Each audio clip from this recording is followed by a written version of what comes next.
Halo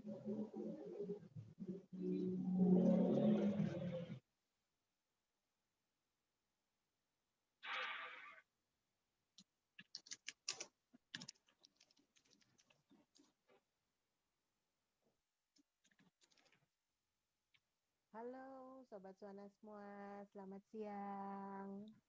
Semoga di hari Jumat ini semua happy-happy ya, bahagia. Apalagi di saat new normal saat ini kita sudah masuk, aktivitas sudah mulai berjalan normal, tapi tentunya kita masih harus tetap waspada karena virus itu makin banyak di sekitar kita. Tapi tentunya kita kita harus tetap hidup dengan happy, dengan bahagia, dan juga pastinya dengan sehat.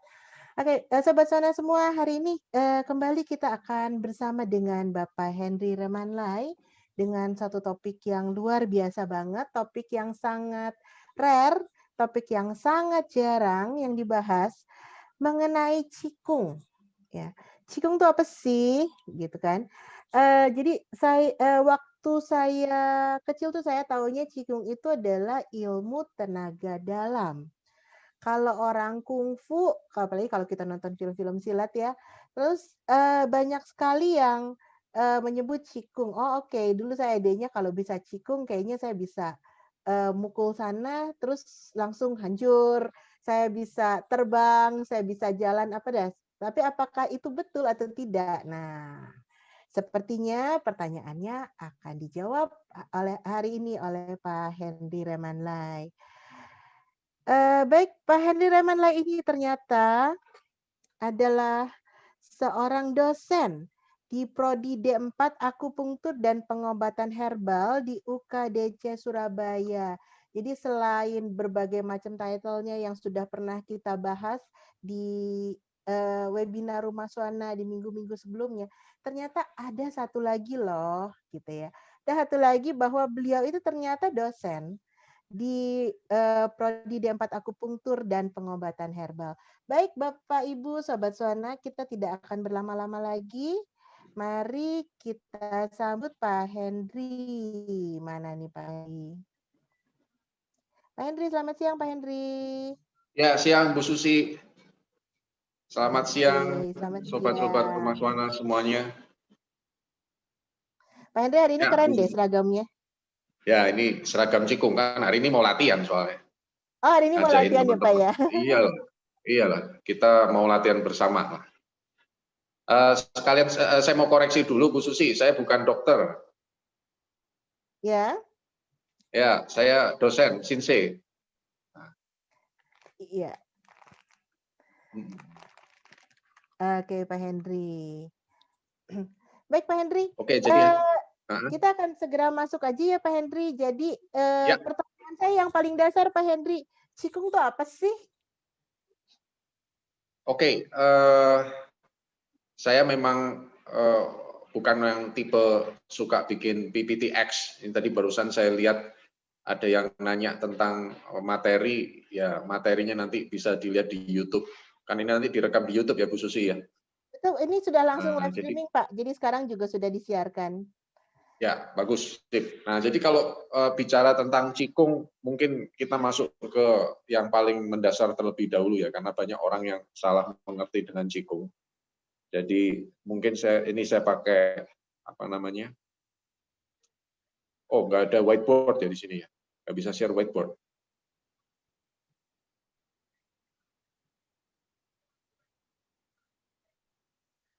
Oke, kalau nggak ada whiteboard juga nggak apa-apa. Jadi cikung itu kalau tulisan pinginnya kan sebenarnya QI, jadi QI ya.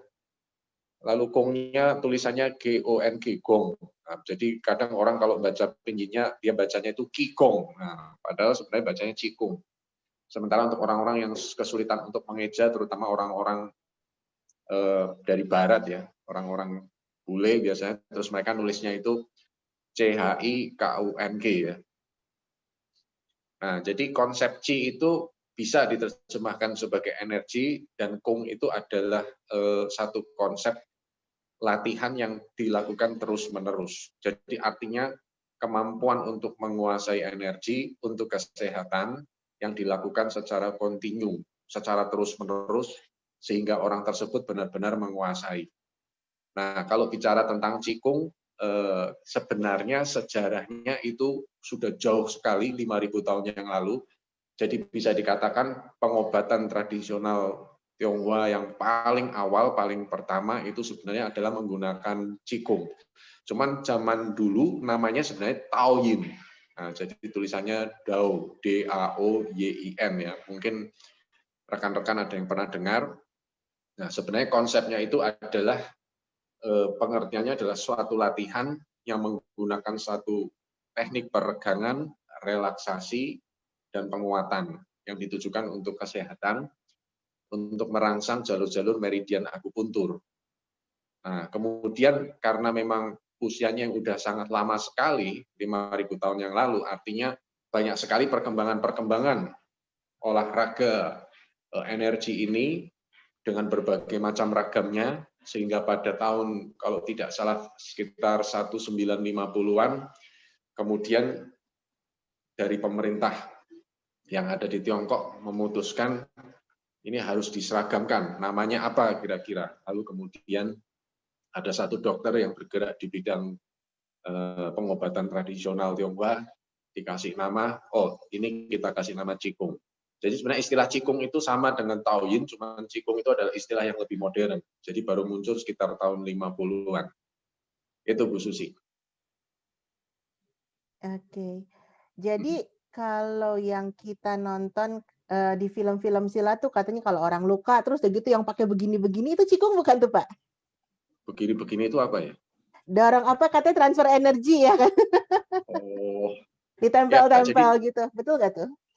jadi Qigong itu sebenarnya beragam ya. Jadi dia macam-macam sekali. Kita bicara secara sejarahnya terlebih dahulu, paling awal kita tahu bahwa negara di daerah di atas Katulistiwa dan di bawah Katulistiwa, artinya negara-negara dengan 4 musim itu mengalami situasi 4 musim yang cukup ekstrim.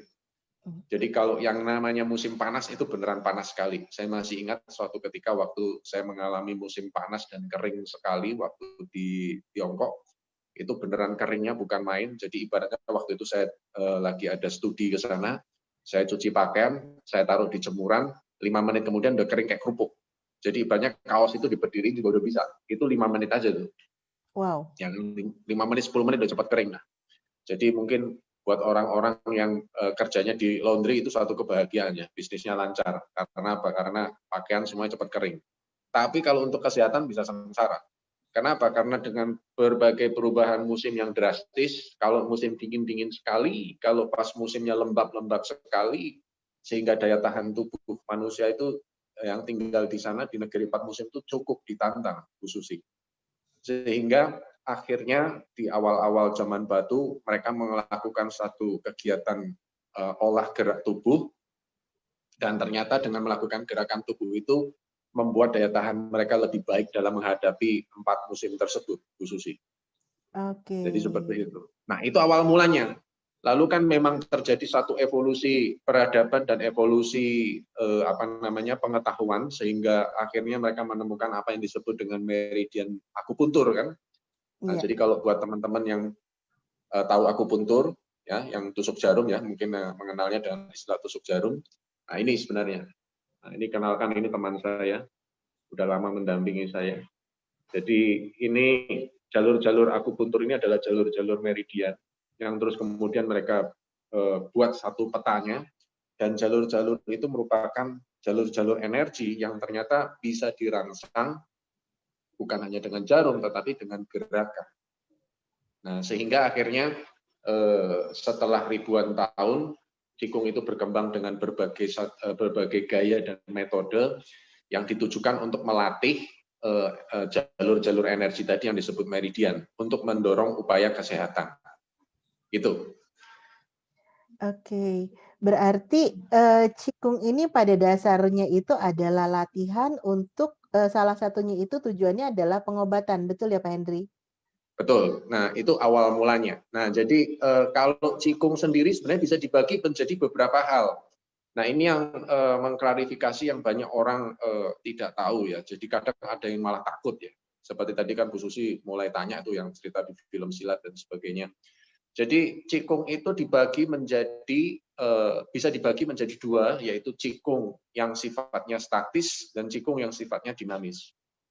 Nah, cikung yang sifatnya statis itu adalah cikung yang artinya saya untuk berlatih cikung cuman butuh tempat paling banter cuman 1 meter kali 1 meter atau 2 meter kali 2 meter.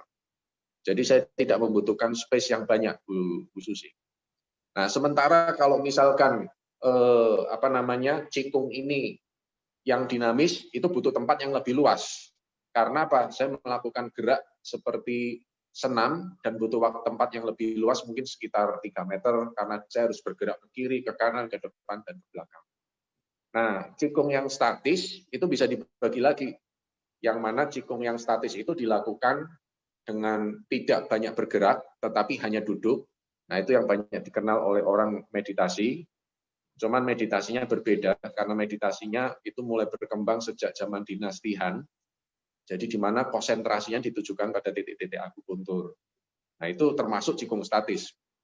Lalu kemudian cikung yang statis yang bergerak ada, misalnya contoh adalah Patuan Chin yang hari ini kita akan latih ya bersama-sama. Dia ada gerakannya, tetapi gerakannya cenderung di tempat yang itu-itu saja. Jadi lebih mudah untuk dilakukan di tempat kerja, dimanapun. Dan Patuan Chin ini yang hari ini kita akan latih. Teman-teman perlu tahu bahwa kemarin waktu pandemi menghantam, coronavirus menghantam di daerah Wuhan, itu tenaga kesehatan yang ada di sana, mereka mengajarkan kepada pasien-pasien yang terkena COVID dan juga tenaga kesehatannya sendiri juga mereka berlatih, bahkan pakai APD lengkap mereka berlatih Patuan Chin. Dan sampai sekarang bahkan di penjuru dunia banyak sekali praktisi-praktisi TCM mempraktekkan Patuan Chin juga. Gitu, Bu Susi. Jadi memang cikung ini apalagi di situasi seperti ini sangat krusial.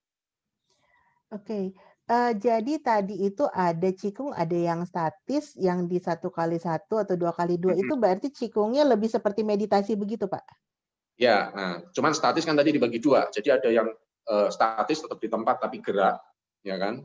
Terus kemudian ada yang statis beneran diam sama sekali. Dia lebih banyak melatih kepada konsentrasi dan pernapasan.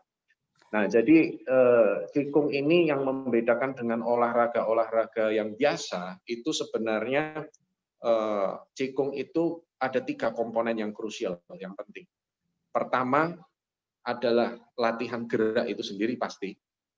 Lalu kemudian latihan konsentrasi, lalu kemudian latihan nafas. Itu kenapa cikung bukanlah suatu olahraga yang bisa dikuasai dalam waktu yang singkat. Makanya kadang murid saya ada yang pernah tanya kan, dia nanya, Sifu itu kalau misalkan latihan cikung yang ini katanya ikut seminar 3 hari ini udah langsung jadi gitu ya. Saya bilang namanya aja cikung ya kan, jadi kata belakangnya aja kata kung. Kung itu adalah sesuatu yang Anda lakukan terus-menerus sampai Anda benar-benar menguasai. Misalnya contoh, nanti saya cerita contohnya, atau saya mengatakan begini. Nah, jadi kalau ada orang mengatakan latihan cikung dalam waktu singkat dia udah berhasil, nah itu namanya bukan cikung tapi ilmu sihir. Iya, iya. Karena misalnya contoh, ini misalnya contoh ini, saya mau cerita, pernah nonton film Shaolin nggak? Iya. Yang main Jackie Chan. Iya. Pernah nonton tuh, itu bagus tuh yang main Jackie Chan, tapi Jackie Chan jadi peran pembantu, dia jadi tukang masak. Oh, oke. Belum pernah nonton ya? Sepertinya sudah tapi lupa. Ya udah, saya dongengin lagi aja.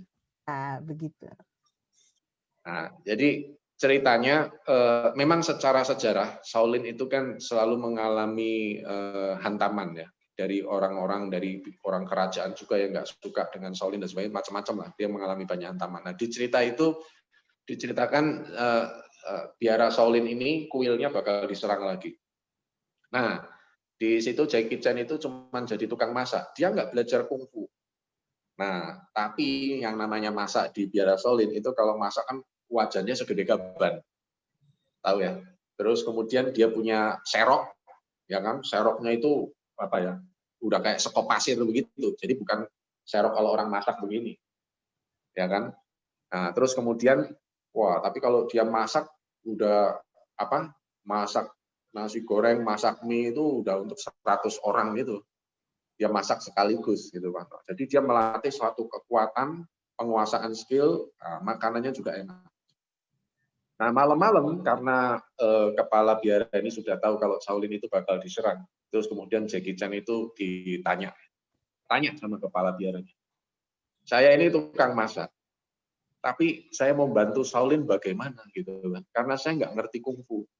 Terus kemudian ketua biaranya bilang begini, kamu itu tahu kungfu, cuman kamu tinggal tunggu waktu kapan kamu tahu itu. Wah, bingung kan dia garuk-garuk kepala kan. Apa ini maksudnya gitu kan? Mau belajar kungfu aja nggak pernah, masa dibilang saya bisa kungfu dan bisa belain kuil. Beneran. Begitu besoknya tentaranya pada masuk nyerbu ke kuil Shaolin, apa yang kejadian? Itu semua musuh ditimpukin sama dia pakai wajan sama pakai sakopnya itu. Nangkep ya. Nah, jadi kata kungfu itu sendiri, kungnya itu sama dengan cikung. Belakang kung. Nah, kung itu artinya adalah penguasaan, sesuatu yang Anda kuasain terus-menerus tanpa tanpa bosannya, sampai Anda benar-benar menguasai dan melakukannya dengan mudah. Nah, itu konsep daripada Qigong. Jadi, kalau ada yang nanya, wah sampai kapan ya saya harus belajar Qigong? Kalau saya bilang selamanya. Seumur Terus hidup terang, sampai berarti ya. sekarang saya juga masih terus belajar dan menekuni Qigong terus rutin. Kenapa bisa sekompleks itu? Karena satu, kalau kita ngomong gerak, geraknya sendiri itu harus benar dan tepat. Ini kita belum ngomong konsentrasi. Nah, nanti setelah dia melakukan gerak dengan benar dan tepat, baru kita bicara tentang konsentrasi. Nah, konsentrasinya pada apa? Pada titik-titik akupuntur yang sudah didesain oleh penemunya sebelumnya untuk jurus tertentu, bahwa untuk gerak ini konsentrasinya harus ke sana. Nah, setelah dia mempunyai konsentrasi yang benar, baru kita masukkan nafas. Nah, setiap gerakan itu juga nanti ada pola nafas. Itu, Bu Susi. Oke, menarik banget tuh. Berarti Qigong ini sama seperti latihan keterampilan yang lain ya, contohnya bermain piano atau bernyanyi. Kalau udah nggak berlatih, tangannya kaku gitu ya, Pak ya? Atau Ya. kalau Nah, bernyanyi pun sama, nggak nyanyi sudah lama suaranya ya mulai sember-sember. Nah, setiap latihan kan pasti ada tujuan. Kalau kita berlatih piano kan tujuannya adalah untuk menciptakan suatu lagu yang bisa dinikmati oleh diri sendiri dan orang lain, ya kan? Nah, jadi pada Qigong tujuan daripada latihan itu adalah untuk menguatkan daripada meridian akupuntur tadi dan kultivasi energi. Jadi kadang ada yang tanya kan, manfaat apa yang diperoleh dari Qigong? Yang pasti dalam situasi, terutama situasi seperti sekarang, stamina. Stamina kita menjadi lebih fit. Misalnya contoh seperti sekarang ya, saya cerita pengalaman saya pribadi. Ini terus terang urusan dengan masalah coronavirus begini, saya punya pembantu nggak tahan, dia pengen pulang. Ya kan, ya udah, ya habis bagaimana lagi. Tetapi kan otomatis urusan rumah saya dan keluarga handle sendiri, lalu kemudian kita juga masih harus ngurusin kantor dan lain sebagainya. Dan kalaupun nanti pembantu saya mau pulang juga saya pikir-pikir kan, nanti dia bagaimana, mungkin harus rapid test dulu atau periksa dulu, kan cukup takut dengan situasi seperti ini. Nah, kembali seperti yang saya alamin, di mana saya berangkat pagi harus sudah menyiapkan pekerjaan, fokus kepada klien-klien saya, lalu kemudian waktu di rumah saya berbagi waktu dengan keluarga, lalu juga kemudian menata rumah, itu kan lumayan capek ya. Nah, Betul. Qigong itu saya sempatkan untuk berlatih 12 menit atau setengah jam, itu membantu untuk recharge kembali energi. Jadi saya punya vitalitas itu tidak terganggu, tetap bisa fit gitu, Bu Susi. Nah, menarik nih Pak Henry. Tadi Pak Henry sempat mention mengenai cultivated energy ya. Nah, itu yang dimaksud dengan cultivated energy itu apa tuh? Apakah di satu tempat tertentu atau secara keseluruhan atau gimana, Pak? Ya, jadi saya memperkenalkan diri sebagai dosen pengajar dalam hal ini untuk mata kuliah Qigong di UKDC ya, di Universitas Katolik Dharma Cendika untuk program studi akupuntur dan herbal. Ini menarik sekali karena apa? Karena olah latih Qigong itu kalau di negeri asalnya sendiri, semua di sekolah-sekolah TCM, Traditional Chinese Medicine, itu sudah menjadi satu subjek mata kuliah yang penting.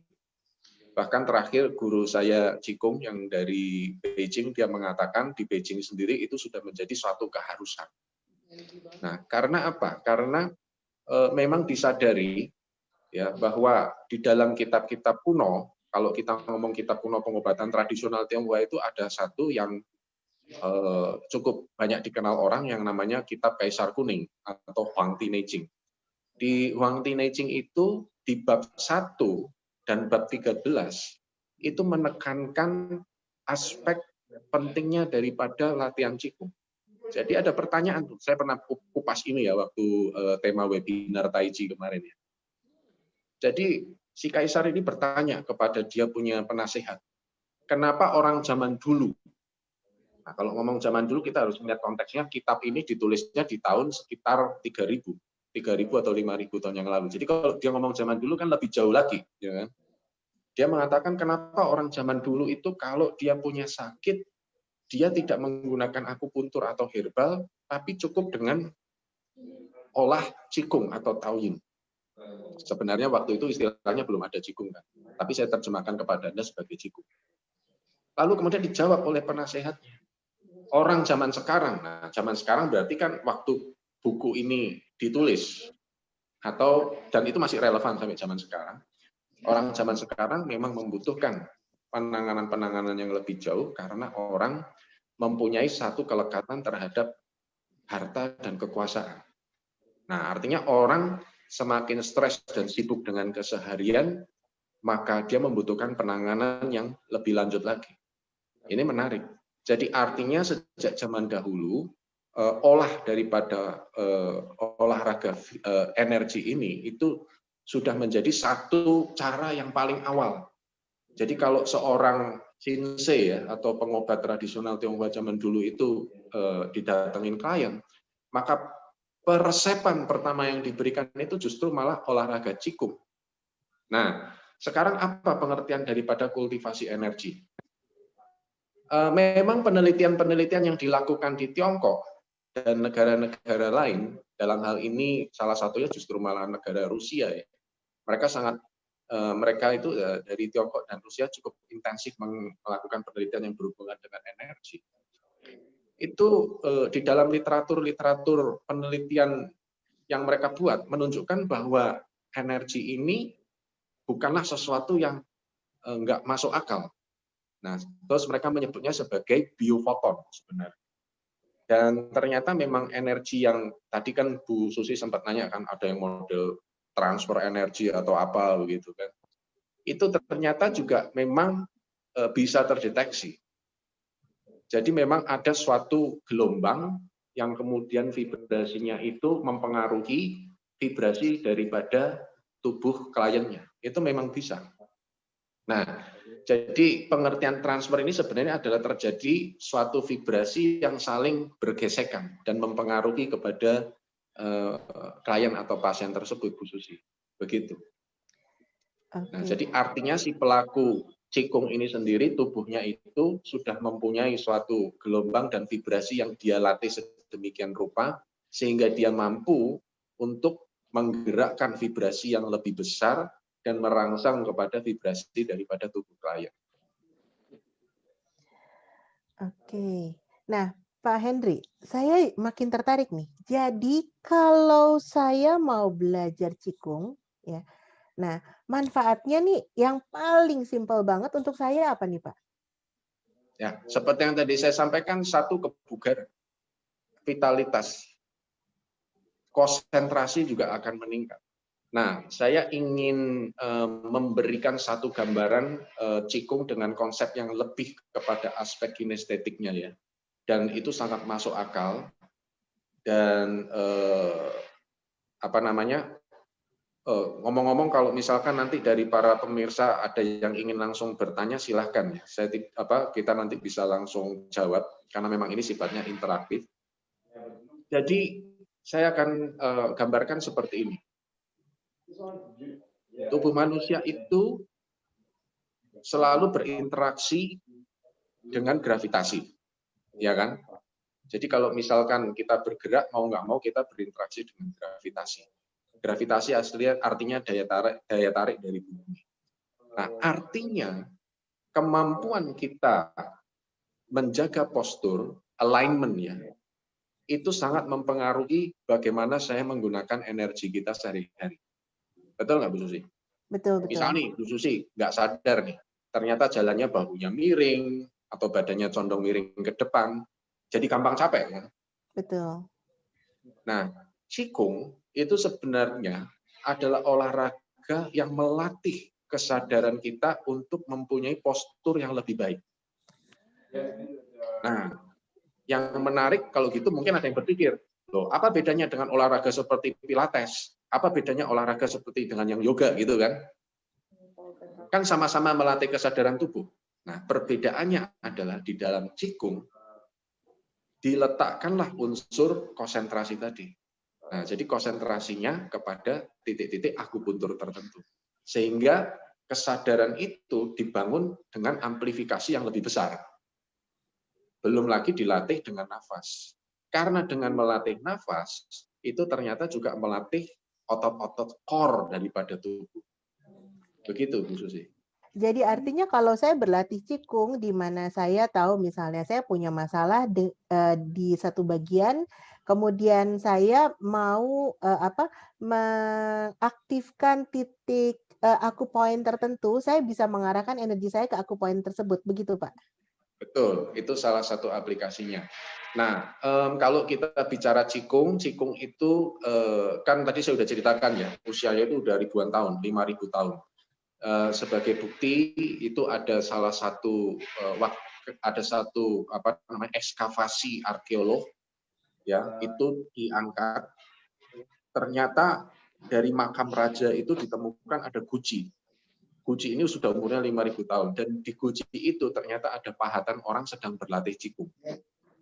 Oh, luar Jadi biasa. makanya itu sudah tua. Nah, artinya selama 5.000 tahun ini kan banyak sekali gaya daripada Qigong kan, dengan macam ragam kan. Nah, oleh karena itu pada kalau kita telaah, maka Qigong itu ada yang disebut dengan Qigong klasik, Bu Susi. Nah, Qigong klasik itu adalah Qigong yang bisa dikatakan keasliannya, keorisinilannya itu mendekati 100%. Jadi belum tercemar. Nah, Qigong yang klasik itu yang cukup dikenal itu salah satunya adalah yang hari ini kita mau latihan bersama, namanya Pak Tuan Chin. Terus kemudian ada Wu Jin Si. Wu Jin Si itu sering juga disebut latihan menirukan gerakan 5 binatang. Nah, kalau yang Wu Jin Si ini itu yang mengembangkan adalah Wato. Nah, Bu Susi pernah dengar nama Wato? Ya, itu tabib dewa itu. Ya, makanya kan sering kalau istilah orang-orang Tionghoa kalau ketemu dengan Shinsei atau tabib yang manjur sekali, sering disebutnya adalah Wato hidup lagi gitu kan.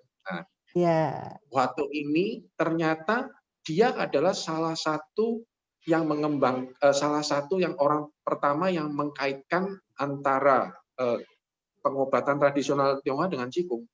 Jadi makanya konsep menirukan gerak 5 binatang ini sebenarnya dia adaptasikan kepada, nah ini yang di belakang ini, konsep 5 unsur. Nah, 5 unsur ini kan sudah dikelompokkan, meridian apa saja yang berhubungan dengan 5 unsur, itu ada di situ semua. Nah, jadi dia mulai melakukan suatu studi dan mencocokkan bahwa ternyata misalnya contoh binatang harimau, itu ternyata mewakili unsur kayu. Lalu kemudian binatang monyet itu ternyata mewakili unsur api. Nah, kalau menjawab pertanyaan Bu Susi tadi, jadi misalkan kalau kita berhadapan dengan klien dan kita tahu secara pemeriksaan dia mempunyai kelemahan pada unsur api, maka kita bisa meresepkan gerakan jurus monyet. Begitu. Itu salah satu aplikasinya. Oke. Berarti di Kung Fu Panda itu 5 binatang itu memang melambangkan 5 unsur ini ya, Pak? Kung Fu Panda, tapi perasaan panda nggak masuk deh. Pandanya nggak masuk, tapi temannya 5 masuk kan? Nah, temannya yang 5 masuk. Kalau pandanya nggak masuk, pandanya. Pandanya jadi ini aja, simbol negara kan, karena itu kan binatang favorit sama kayak kanguru Australia kan, kalau Tiongkok kan panda. Oke. Baik Pak Henry. Nah, kebetulan nih teman-teman kita, dari sobat-sobat Suanas ini banyak sekali yang memang sebetulnya adalah pengobat tradisional, baik TCM maupun, pengobat tradisional dari berbagai bidang ya di Indonesia ini. Nah Pak Henry, boleh tahu kira-kira kalau mereka mau belajar Qigong, adakah manfaatnya bagi mereka pada saat mereka melakukan, pengobatan terhadap pasien ya, Pak? Oh ya, banget lah. Tadi saya belum selesai cerita cikung-cikung klasik ya. Satu Patuan Chin, kemudian ada apa tadi Wu Jin Si. Nah, yang banyak dipakai untuk, nah ini kan kebetulan Sobat Suana juga berhubungan dengan banyak sekali rekan-rekan yang bergerak di bidang massage ya. Iya. Nah, kalau di ilmu Tuina itu praktisinya wajib itu belajar Qigong. Nah, biasanya Qigong yang dipraktekkan itu Yi Jin Qing. Nah, ini Yi Jin Qing itu adalah satu Qigong klasik yang dikembangkan di Shaolin. Nah, ini kalau ngomongin film silat, kelihatannya Bu Susi seneng nih kalau ngomong-ngomong tentang masalah cerita-cerita silat nih.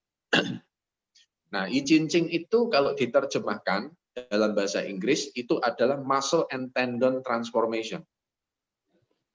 Jadi di situ latihannya itu ada gerakan stretch dikombinasi dengan konsentrasi pada titik-titik akupuntur dan latihan pernafasan. Makanya mereka mempunyai kekuatan tendon, nggak perlu harus melatihan nge-gym dan dumbbell, kekuatan tendonnya itu sangat ulet, otot-ototnya itu kuat.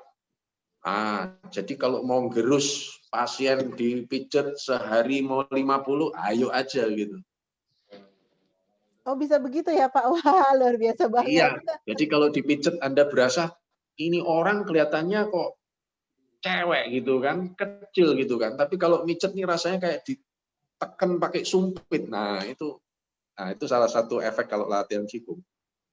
Oh, jadi artinya mungkin lebih kepada kita bisa memusatkan energi kita pada pada objek tertentu mungkin begitu ya Pak? Nah, iyalah, kan kalau Anda coba bayangkan kalau misalkan praktisi Duina ya kan atau praktisi massage badannya kecil, terus dia dapat klien badannya segede adirai begitu, kan kasihan tangannya gempor semua. Iya iya iya. Ya Nah, ini betul betul. makanya kenapa kalau di Tiongkok mereka sekolah Duina pasti belajar Qigong gitu. Nah, itu salah satu manfaat dan selain untuk praktek sehari-hari, Qigong itu sendiri juga membantu praktisi tenaga kesehatan maupun penyehat tradisional itu supaya jangan sampai klien kita sehat, ya kan, uang dari bekerja membantu masuk, tapi badannya habis. Nah, kan buat apa? Akhirnya Ya kan? Nah, ada satu murid saya akupunturis, dia ikut latihan Tai Chi dan Qigong karena dia bilang dia berasa kalau setiap kali habis memberikan terapi akupuntur tuh jantungnya jadi deg-degan, lalu badannya juga pegel-pegel gitu kan. Nah, terus setelah dia latihan Tai Chi dan Qigong, nah dia bisa cultivate di energi lagi. Nah, itu Bu Susi, pengertian dari cultivate. Karena memang tidak bisa dipungkiri pada saat Anda melakukan akupuntur, walaupun Anda tidak punya niat ya untuk mentransfer energi atau apa, energi Anda tetap terpakai. Setidaknya dengan Anda konsentrasi ya, benar-benar Anda mengikhtiarkan, Anda fokus ya untuk kebaikan pasien atau klien Anda. Itu aja sudah menguras energi. hmm. Nah, Jadi saya bukan masih energi yang tersalurkan di dalam jarum ya Pak? ya, kalau Anda mau membayangkan demikian boleh-boleh aja. Cuman ada beberapa orang kan kadang mengenyitkan kening dan sulit untuk memahami. Tapi memang faktanya itu memang tidak bisa dipungkiri, itu mempengaruhi kan.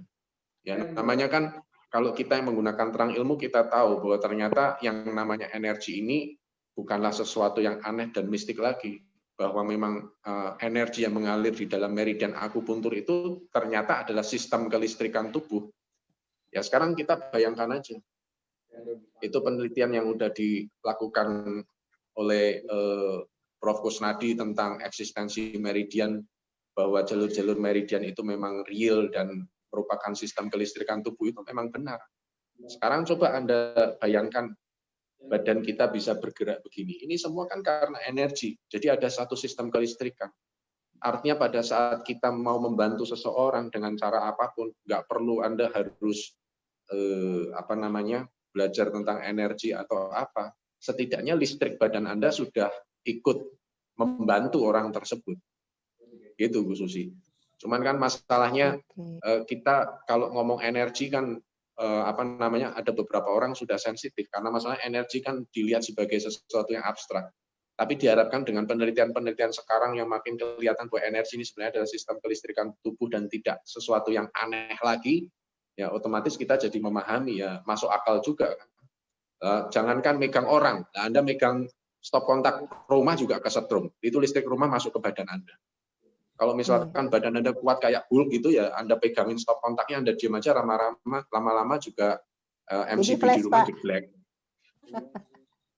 Karena listriknya satu gardu masuk ke badan semua. Iya Pak. Nah, itu kalau mau pengertian transfer energi juga boleh juga begitu gitu. Nah, tetapi cikung yang saya ajarkan itu bukanlah cikung yang model transfer dan transfer begitu. Nah, cikung yang diajarkan adalah murni Anda melatih tubuh Anda. Karena ternyata dengan faktor kinestetik Anda melatih gerak itu ternyata juga mempengaruhi kelistrikan tubuh. Jadi faktor kinestetik tidak hanya distimulasi dengan pijit ataupun dengan jarum, tetapi dengan gerakan itu sendiri juga merangsang sistem kelistrikan badan. Makanya si Huato itu dia mengutip dari Huang Tinejing dan itu cukup dikenal. Dia mengatakan engsel dari pintu yang bergerak tidak akan berkarat. Air yang mengalir tidak akan basi. Nah itu. Jadi dia melihat bahwa banyak sekali orang-orang yang jadi punya masalah dengan fisik tubuh, belum tua tapi sudah jadi kayak kakek nenek ya, bangun berdiri dengkulnya bunyi keot keot keot keot. Nah, ya terus dia kembangkan cikung tadi untuk dilatih. Gitu. Jadi apalagi kehidupan sekarang ya Pak, hidup kita sekarang apalagi dengan WFH ini kita di depan komputer dari pagi sampai malam. Iya. Ini juga energi loh yang masuk loh Pak kalau depan komputer ini, tapi energinya entah baik entah buruk itu. Baik Pak Henry. Dari gadgetnya sendiri ini energi memancarkan yang dikenal dengan electromagnetic field. Itu sudah banyak penelitian, seperti handphone juga sama, dia memancarkan electromagnetic field dan itu mengganggu energi tubuh. Ya kan? Saya banyak membantu anak-anak berkebutuhan khusus juga, saya waktu melakukan pemeriksaan juga ternyata ya mereka terpapar banyak dengan electromagnetic field di rumahnya, entah wifi dan lain sebagainya. Jadi salah satu pesan juga buat pemirsa, kalau Anda merasakan sering sakit kepala, nggak ada salahnya juga Anda coba cek, apakah Anda suka menyalakan HP sambil tidur, lalu HP-nya ditaruh di sebelah tempat tidur. Saya katakan salah satu ya. Salah satu ya, bukan satu-satunya ya. Kalau memang Anda tetap sakit ya mesti periksa. Nah, jadi itu pengaruh. Nah, belum lagi kalau misalkan nonton webinarnya ngeselin gitu kan, nah itu juga sudah energi juga. Tapi bukan webinarnya Pak Henry ya. Baik Pak Henry. Terima kasih kalau bukan punya saya. Baik Pak Henry, sekarang ini kalau tadi kan kita sudah berbicara mengenai cikung di dalam pengobatan ya.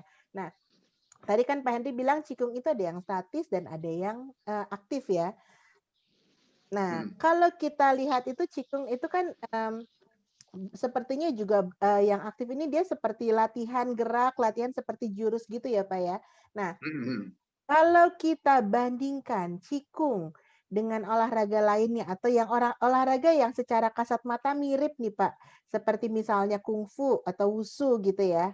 Atau tadi sempat kita bahas itu ada Wing Chun. Kalau saya dulu perguruan saya dulu Raja Wali Mas gitu ya Pak ya.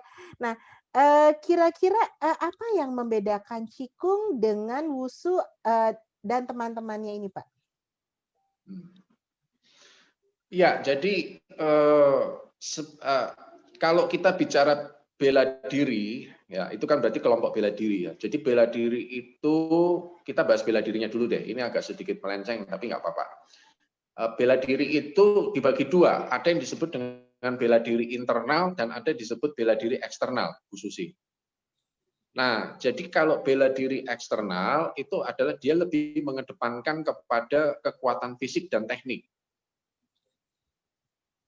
Nah, jadi dia tidak memasukkan unsur cikung di situ.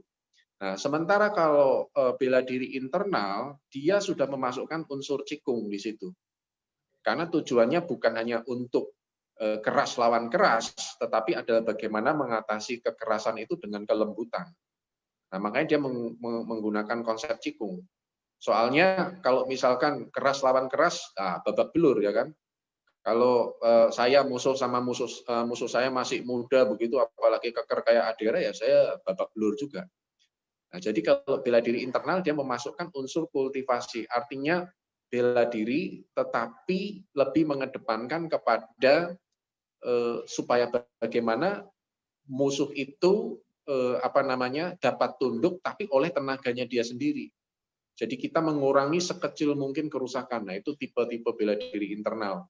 Misalnya ada Tai Chi itu masuk internal, terus kemudian ada Pak Kwacang itu masuk internal, Xing Yi itu masuk internal. Kalau yang eksternal itu bela diri yang lain. Misalnya Shaolin itu termasuk eksternal. Dia melatih kekuatan fisik di luar. Nah, jadi kalau bicara Qigong, nah Qigong lebih terpisah lagi, walaupun memang ada bela diri yang memasukkan unsur Qigong di situ. Tetapi kalau Qigong sendiri tidak dibahas dari sisi bela dirinya, memang Qigong itu adalah modalitas sendiri tentang bagaimana kita melatih kemampuan kita untuk mengalirkan energi. Karena konsep di dalam pengobatan tradisional Tionghoa yang namanya kondisi tidak sakit itu kan adalah ketidakseimbangan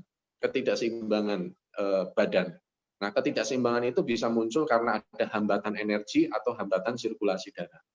Nah, makanya konsep daripada Qigong itu ada konsep menegangkan, ada konsep meregangkan, ada konsep rileks. Nah, semua konsep itu sebenarnya ditujukan untuk melatih, memaksa, mengepus ya, mendorong hambatan-hambatan energi dan darah supaya energi dan darah itu dapat mengalir dengan lancar kembali. Begitu. Nah, Pak Hendri, kalau kita membandingkan antara Qigong dengan tadi yang disebut Pak Hendri Tai Chi ya, bahasan kita yang sebelumnya. Ada nggak sih sebetulnya perbedaan apakah tujuannya, manfaatnya, atau secara teknis gerakannya, apa sebetulnya yang membedakan antara Qigong dan Tai Chi? Karena saya dulu kebayangnya itu, mungkin saya salah ya, tapi saya kebayangnya itu kalau Qigong, kalau belajar kungfu, kemudian belajar Qigong, nanti katanya ada tenaga dalamnya yang besar. Oh, tadi sudah jelaskan ternyata salah. Tidak seperti itu sebetulnya. Nah, tapi kalau kita lihat yang lebih dekat lagi antara Qigong dan Tai Chi yang sama-sama mengcultivated internal tenaga dalam ya. Nah, itu gimana tuh, Pak? Ya, sebenarnya tenaga ini ya, orang kan sering berpikir tenaga dalam itu seperti Dragon Ball itu ya, Kamehameha, jos gitu kan. Ketawa tuh, berarti seneng baca Dragon Ball. Nah, terus kemudian pasti orang kan berpikirnya ke situ. Nah, tenaga dalam itu sebenarnya bahasa Mandarin yang sering dipakai itu bahasanya adalah Jin, bukan Qi. Ya. Nah, Jin itu sebenarnya merupakan merupakan hasil daripada pengolahan Qi dan otot. Jadi kekuatan internal dengan kekuatan eksternal. Jadi dilatih terus-menerus. Jadi artinya ada unsur kesadaran fisik, ya, kesadaran gerakan tubuh dan otot disertai dengan kesadaran akan energi, kesadaran pikiran, ya, menggunakan pikiran. Nah, sehingga kalau Anda melihat ada fenomena, misalkan contoh paling gampang itu Anda bisa lihat kalau Anda lihat Bruce Lee, Anda pernah nonton filmnya Bruce Lee, bukan film sebenarnya, ini beneran kejadian. Jadi di satu segmen timeline-nya Bruce Lee, dia pernah demo yang disebut dengan 1-inch punch. Pernah dengar nggak? Belum. Belum. Nanti Anda cek aja tuh di Google, ada itu 1-inch punch, jadi pukulan 1 inci. Pukulan 1 inci itu dia dengan jarak hanya 1 inci, nggak cukup jauh, itu dia bisa memukul lawan sampai terpelanting jauh ke belakang. Nah, itu juga salah satu aplikasi daripada Jin. Nah, itu dihasilkan dari apa? Nah, ini saya jelaskan secara konsep fisika, secara realistis, karena itu sebenarnya berhubungan dengan biomekanik. Jadi Bruce Lee itu melatih tubuhnya dengan demikian rupa, sehingga dia bisa mengintegralkan antara konsentrasi, dia bisa mengintegralkan dengan gerakan otot dan gerakan tubuh, dan dia bisa mengintegralkan itu semua menjadi satu titik kekuatan, yang kemudian kalau kekuatan itu dilepaskan, nah itu menghasilkan jin. Nah, itu sebenarnya adalah biomekanik. Jadi body mekanik daripada tubuh. Kemampuan Bruce Lee untuk menggerakkan tubuh sedemikian rupa sehingga seluruh kekuatan tubuhnya dan ototnya itu mengerucut runcing sehingga terfokus pada satu titik. Nah, itu dihasilkan dari latihan terus-menerus. Jadi bukan sesuatu yang klinik, dia bisa melempar musuhnya jauh seperti itu, Bu Susi. Itu sebenarnya sangat fisika. Oh, luar biasa banget ya memang. Alam apa Tuhan Nah, menyediakan alam yang energi iya, alam yang luar biasa banget. iya. Nah, jadi Baik. sebenarnya konsep daripada kultivasi energi itu adalah saya mampu bergerak, berdiri dengan baik, sehingga saya mempunyai efisiensi energi tubuh dengan baik. Nah, sehingga saya punya vitalitas dengan banyak. Nah, orang kadang membayangkan, wah energinya banyak, yang ini orang nggak ada capeknya gitu. Nah, sebenarnya energi yang banyak itu dia peroleh justru karena dia bergerak dengan efisien dan efektif. Nah, makanya sebenarnya Oh, bela diri internal, lalu kemudian kungfu dan sebagainya, itu dia bisa melakukan gerakan-gerakan yang amaze banget buat yang nggak tahu rahasianya. Itu sebenarnya merupakan konsep latihan fisik terus-menerus yang membuat dia itu mampu berdiri dengan bergerak dengan sangat efisien. oke. Nah, tadi yang tentang Tai Chi dan Qigong bagaimana Pak Henry? Sama, jadi sebenarnya Qigong itu kan latihannya, ya kan. Nah, kemudian dikombinasi dengan Tai Chi. Dikombinasi dengan Tai Chi karena memang konsep daripada Chen Wanting. Chen Wanting itu adalah jenderal waktu dinasti Ming yang dia yang pertama kali mengembangkan Tai Chi. Dia menggunakan konsep-konsep Taoyin yang tadi saya bilang. Dia menggunakan konsep-konsep TCM, Traditional Chinese Medicine, ke dalam konsep bela diri. Nah, jadi bagaimana Qigong itu bisa digunakan dalam bela diri dengan tujuan ya tadi seperti yang saya sudah jelaskan. Seseorang itu kalau kita punya musuh yang lebih besar, karena zaman dulu kan yang namanya, kalau zaman sekarang kan ceritanya lain. Polisi pegangnya pistol, banditnya pegangnya golok. Ya tetap aja banditnya tetap takut lah, polisinya pegang pistol kan. Iya. Nah, zaman dulu itu kan bandit sama polisi juga pegangnya golok. Nanti kalau untung-untungan banditnya pegangnya pisau, polisinya pegangnya tombak gitu kan. Nah, jadi zaman dulu itu ya orang berlomba untuk mencari suatu teknik yang seefisien mungkin. Dan Chen Wanting ini adalah salah satu orang yang terus dia melihat, oh ini saya gabung aja dengan Qigong. Karena dengan konsep Qigong saya bisa memanfaatkan tenaga lawan. Jadi dia belajar dengan lebih dalam, mengambil saripatinya, bagaimana seseorang bisa bergerak dengan lebih efisien dan efektif, tetapi dalam waktu yang cepat. Nah, makanya itu perlu latihan terus-menerus. Nah, sebenarnya perbedaannya di situ. Jadi artinya Tai Chi itu sudah ada unsur daripada bela dirinya, itu yang banyak orang tidak tahu. Oke, jadi Tai Chi lebih banyak ke sisi fisiknya begitu ya Pak Henry ya dibandingkan Qigong, begitu kan? Tai Chi itu kombinasi, jadi antara martial art dengan Qigong. Jadi kalau Anda nanya apakah ada kombinasi antara kesehatan dan bela diri, Anda temukan itu di Tai Chi. Oh, luar biasa. Oke. Kalau Qigong dia murni membahas tentang, kan namanya aja Qigong, jadi kemampuan untuk mengendalikan energi dan Qi.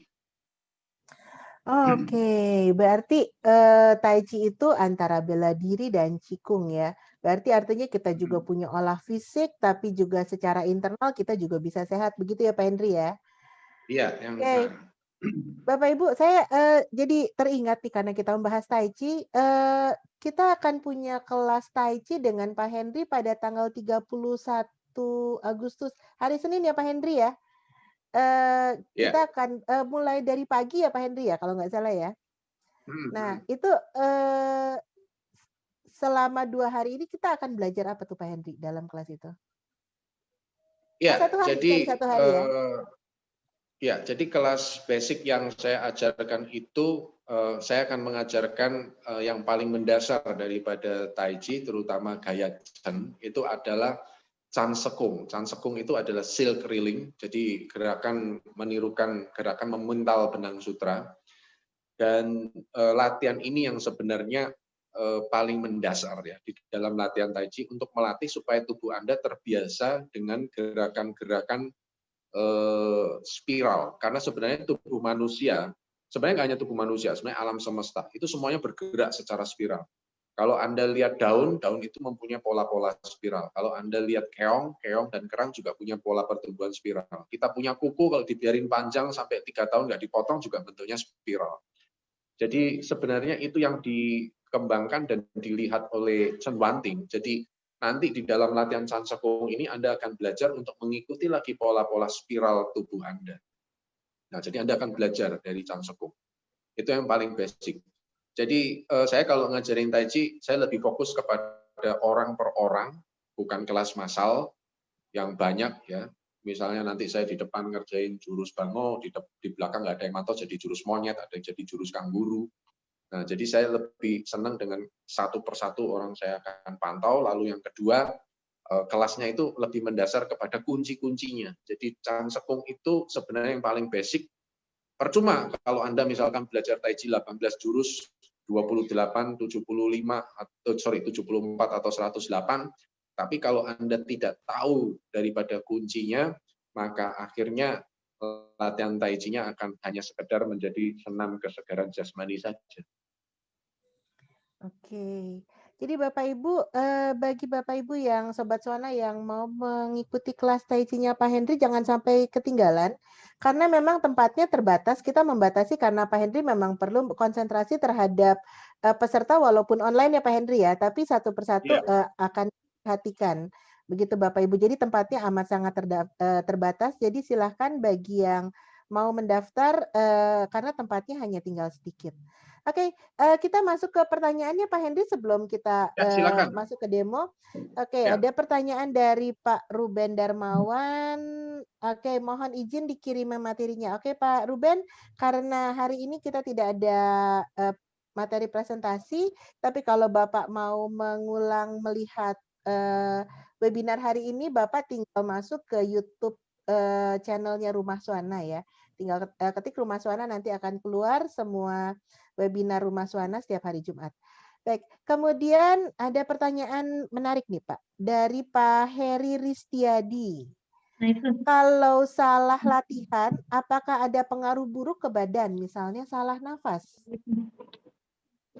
Ya, makanya, terima kasih ini pertanyaannya bagus. Jadi itu kenapa di dalam latihan Qigong kita tidak mengajarkan latihan nafas terlebih dahulu. Nafas itu datang paling belakangan. Nafas itu diajarkan paling belakangan. Jadi latihan paling awal itu adalah latihan gerakan. Anda harus menghafal gerakannya dan gerakannya dilakukan dengan benar. Itu yang paling basic. Tapi jangan khawatir, karena walaupun Anda belum belajar napas, kalau Anda sudah melakukan gerakannya dengan benar, itu sudah ada manfaat. Karena secara body mekanik, tubuh Anda jadi tahu bagaimana memperoleh keseimbangan dan efisiensi gerak dengan baik. Kalau itu dicapai, maka manfaat sudah akan nampak di tingkat fisik. Nah, baru terus nanti latihan kedua adalah latihan konsentrasi pikiran pada titik-titik akupuntur tertentu. Nah, terus baru nanti nafas belakangan setelah Anda benar-benar menguasai. Karena pada saat Anda meletakkan nafas, maka di situ emphasize ya, fokus pokok dengan mendorong energi itu akan menjadi lebih kuat, lebih teramplifikasi. Jadi kalau seandainya Anda salah melakukannya, memang akan mempengaruhi, ada pengaruh buruknya. Jadi makanya memang sebaiknya di dalam pengawasan dan juga latihannya sebaiknya nafas paling belakangan. Latihan Qigong itu adalah latihan yang cukup lama untuk dikuasai. Kalau sampai salah nafas seperti itu, kira-kira pengaruhnya apa tuh Pak? Ya, Saya mau cerita aja ya, pengalaman saya dulu waktu masih SMP. Saya itu dari kecil udah cari-cari belajar Qigong karena suatu ketika saya dapat ada buku latihan Qigong, saya salah napas, ya kan, yang mestinya saya tarik nafas, tapi saya malah hembus nafas, nggak ada yang ngawasin, besok paginya saya berak darah. Wah, bisa sampai sebegitunya. Bukannya saya nakut-nakutin loh, itu beneran saya ngalamin loh itu. Makanya Jadi, saya terus, oke, nah saya tahu saya mesti cari guru, nah saya baru dapat guru Qigong yang benar itu setelah saya SMA, akhirnya saya ketemu. Nah di situ saya mulai belajar Qigong dengan lebih benar. oke, berarti kalau yang kita nonton kembali karena saya penyuka film silat mungkin ya Pak. Tapi kalau kita nonton orang salah latihan kemudian muntah darah berarti itu betul ya Pak ya? Yang ya mungkin ya, saya belum ketemu yang muntah darah ya, tapi mungkin ya kalau berak darah saya udah ngalamin sendiri ya, jadi saya bisa ngomong yang itu. Saya cuma ngomong apa yang saya alamin. Tapi Oke, kalau oke. dilihat dari konsep pengobatan tradisional Tionghoa, ya bahwa terjadi kesesatan energi karena salah latihan itu mungkin saja. Memang sangat dimungkinkan kalau Anda salah berlatih. Secara Baik Pak teorinya Hendri. ya. Baik Pak Hendri, kita lanjut ke pertanyaan berikutnya dari Ibu Elvianti Martini. Nah, ini pertanyaannya lebih detail. Bagaimanakah melatih Qigong untuk mengobati alergi kronis sinus? Menarik nih. Karena sekarang banyak sekali anak-anak sekarang yang alergi saluran pernafasan nanti besarnya malah jadi sinus. Oke, nah saya tekankan lagi saya bukan dokter, jadi saya tidak berhak untuk memberikan konsultasi dari sudut pandang pengobatan barat ya. Cuman saya akan berbicara dari sisi pengobatan tradisional Tionghoa dengan konsep Qigong. Jadi kalau misalkan Anda mengatakan sinus, biasanya kasus yang sering terjadi adalah orang tersebut kalau pagi suka bersin-bersin atau pilek gitu kan. Betul nggak? Betul-betul, Pak. Nah, jadi kalau di dalam pengobatan tradisional Tionghoa, memang dalam pengobatan tradisional Tionghoa harus dilakukan pemeriksaan lebih mendalam ya. Saya ingatkan lagi dilakukan pemeriksaan yang lebih mendalam. Nah, hanya saja dalam situasi seperti itu, maka kita tahu bahwa energi daya tahan tubuhnya itu belum optimal, yang kita sebut dengan Wei Qi. Atau juga ada faktor angin yang menyerang tubuh dia. Nah, jadi di dalam pengobatan tradisional Tionghoa, mengangkat energi daya tahan tubuh itu bisa dilakukan. Nah, salah satu latihan yang bisa dilakukan adalah latihan Qigong. Latihan Qigong itu membantu menaikkan daya tahan tubuh. Itu kenapa dalam situasi pandemi seperti ini di Tiongkok itu sudah mulai diajarkan tuh latihan Tai Chi dan Pak Tuan Chin bersama-sama, baik secara online maupun offline di rumah sakit. Oke. Baik, Pak Henry, kita lanjut ke pertanyaan berikutnya dari oke, masih menyambung pertanyaan tadi, dari Bu Elvi, betul katanya pilek dan hidung tersumbat ya. Oke, tadi sudah dijawab oleh Pak Henry. Pertanyaan dari berikutnya adalah dari Indrayana Lab. Apakah Cen Mantung yang Pak Henry sampaikan sama dengan Cen Mancing? Maksudnya mungkin Cen Wanting kali ya. Ya. Dia menanyakan Cen Wanting apakah sama dengan Cen Mancing gitu ya. Pasti beda. Cen Mancing itu ya kebetulan aja marganya sama Cen, tetapi beda aliran. Cen Mancing juga tidak hidup di zaman dinasti Ming, Pak. Jadi yang tadi saya bilang itu Cen Wanting itu adalah cikal bakal awal mula Tai Chi. Dia lahir sekitar tahun 1700-an. Ya, kalau Cen Mancing lain. Cen Mancing kan dia nggak tahu itu lahirnya tahun berapa itu. Mungkin 1900 sekian deh. Karena yang saya tahu Cen Mancing itu dia alirannya Yang dan dia kemudian pindah ke Amerika. Kalau Cen Wanting ini dia jenderal dari dinasti Ming, Pak. Jadi udah lama banget, Pak. Zaman itu belum ada pistol juga. Seperti yang tadi saya bilang.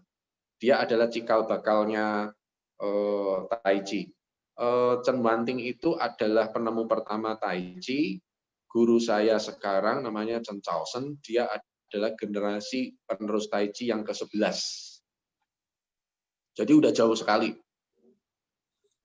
Beda. Jadi beda orang, beda generasi, beda aliran. Oke. Baik Pak Henry, waktu kita juga berjalan terus, hanya tinggal 20 menit lagi. Mungkin kita bisa masuk ke demo Pak Tuancin ya. Pak Tuancin itu berarti 8 apa tuh Pak? Ya, Pak Tuancin itu kalau diterjemahkan artinya 8 gerakan sutra. Jadi sutra yang paling bagus. Makanya ngaki, ini gerakan hati anusan saya Agustus Gulakku masih. Jadi aku kan mesti diajari gerakan nih. Bawa tak mau nyelar ya Jul. Kita siapa nih aku masuk. Iya. Sudah di mute. Baik. Jadi dia adalah gerakan 8 gerakan sutra. Jadi ibaratnya adalah gerakan yang memang udah terbaik, dipilih yang terbaik, yang menunjang kepada kesehatan. Nah, Pak Tuancin ini nanti saya mau pesan kepada semua pemirsa yang ada di sini yang mengikuti. Nanti ada gerakan yang melakukan kuda-kuda. Saya minta tolong, yang penting adalah Anda jangan sampai lutut Anda keluar dari jari kaki. Kalau Anda tidak bisa melakukan kuda-kuda dengan rendah, tolong jangan dipaksakan, secukupnya saja. Lalu kemudian kalau Anda nanti melihat ada gerakan membungkuk, itu yang paling terpenting adalah punggung Anda harus benar-benar lurus. Jadi punggung itu tidak boleh bungkuk. Lalu kemudian lutut itu tetap harus lurus. Nanti ada gerakan membungkuk. Ya, itu di gerakan yang ke-6. Nah, lalu kemudian pastikan kalau Anda memang tidak bisa membungkuk jauh, sekali lagi, jangan memaksakan diri, secukupnya saja. Kalau Anda hanya bisa sampai menyentuh lutut, lutut saja. Jangan sampai ke kaki. Jadi prinsip di dalam Qigong di latihan pertama ini adalah be gentle with yourself. Jadi baik kepada diri sendiri, jangan terlalu memaksakan diri, karena tujuannya adalah untuk di tahap ini saya ingin memberikan perkenalan di tingkat Anda berlatih secara fisik. Ya. Baik. Itu Bu Susi. Oke, mungkin kita bisa mulai saja ya Pak.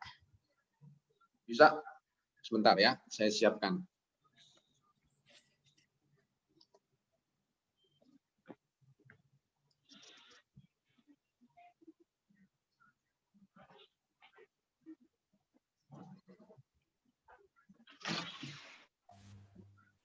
Oke, kalau yang mau ke toilet silakan ke toilet dulu. Ready for. Take a step to the left. Kalau yang mau ke toilet dulu ya. All with the arms in front. Jangan sampai nanti akan berlatih tapi terus ternyata ada yang kebelet, nah, nanti putus di tengah jalan. Silahkan kalau mau kencing dulu. Holding the hands high with palms up to regulate the internal organs. Push the hands upwards.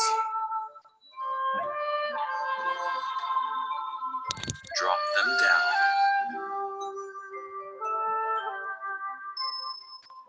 Push the hands upwards.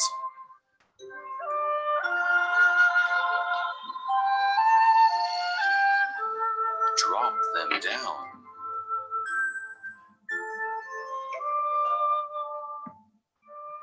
Push the hands upwards.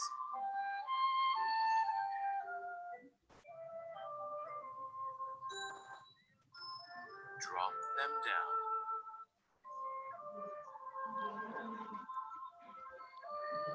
Push the hands upwards.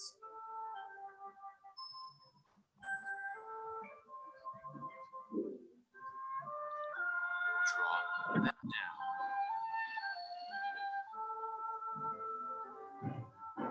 Push. Bu Susi minta tolong video yang dari kantor ditaruh di spotlight ya. Video dari kantor pakai nama siapa ya Pak? Oh ini ya, oke sebentar saya spotlight. Ya, siap Pak, sudah. Oke. Mungkin kursinya bisa digeser Pak karena jadi poin di tengah, kursi hitamnya. Oke. Ya.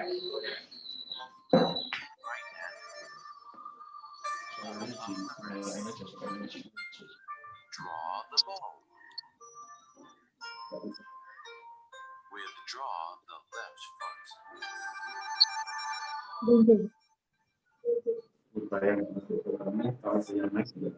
Draw the ball.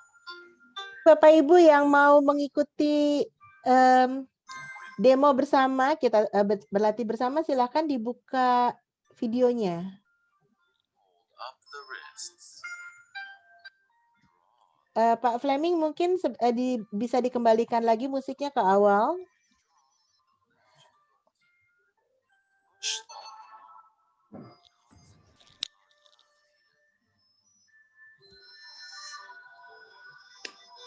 Holding the hands high with palms up to regulate the internal organs. Push the hands upwards. Baik Pak Henry, kalau musiknya sudah mau dimulai, silahkan diberikan aba-aba Pak. Kita latihan pemanasan dulu ya. Baik, tanpa musik ya Pak?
Ya, boleh dimulai.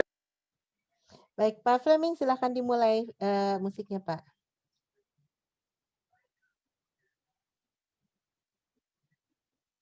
Pak Fleming. Feet shoulder width apart. Bend the knee.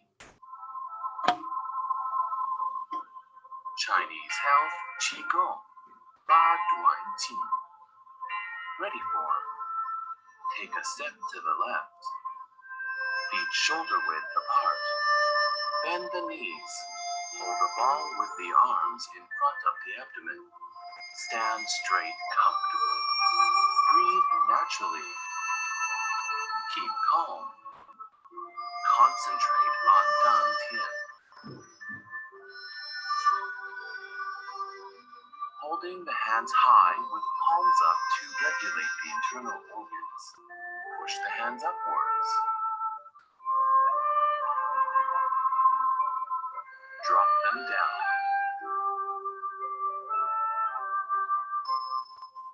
Push the hands upwards.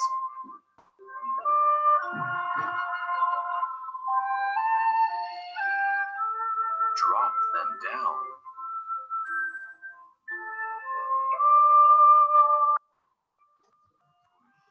Hands upwards.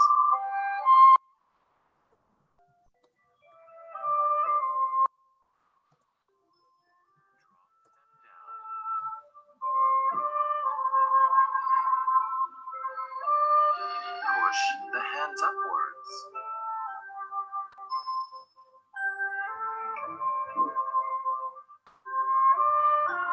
Drop them down.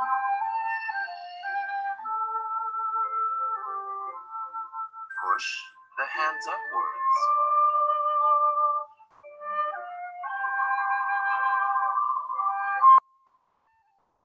Drop them down.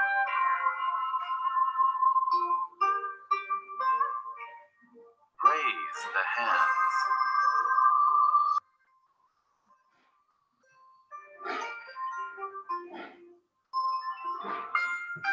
Posing as an archer shooting both left and right-handed.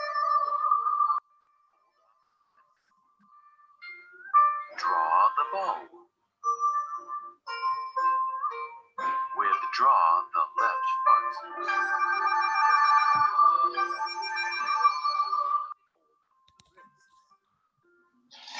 the bow.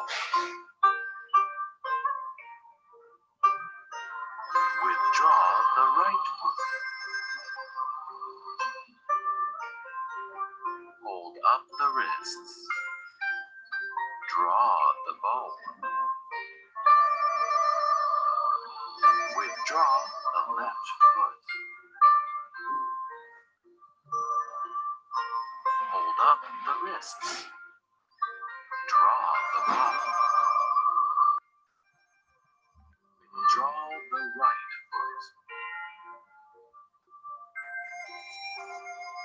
Hold up the wrists.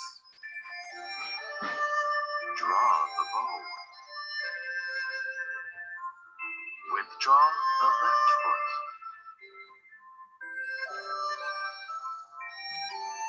Hold up the wrists. Draw the bow. Holding one arm aloft to improve the spleen and stomach.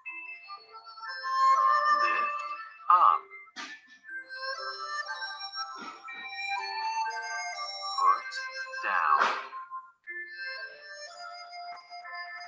Lift up.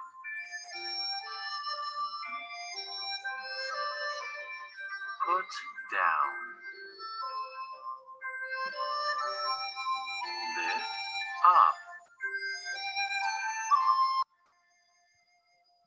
Put down. Lift up.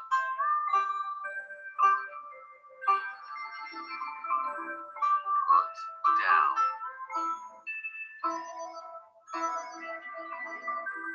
Lift up.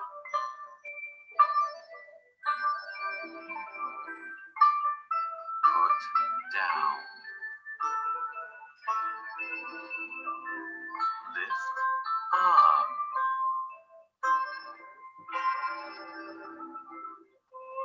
Looking backwards to prevent sickness and strain. Stand up. Look back. Turn the head back. Stand up. Look back. Turn the head back. Stand up. Look back. Turn the head back. Stand up. Look back. Turn the head back. Stand up. Look back. Turn the head back. Stand up. Look back. Swinging the head and lowering the body to relieve stress. Raise the hands. Press down. Lean to the right. Turn to the left. Swing the head and tail.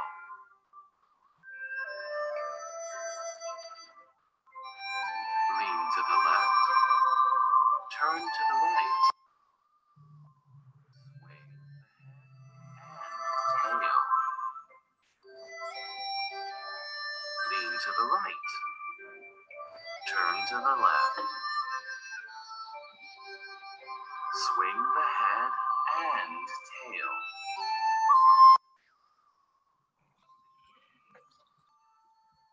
Turn to the right.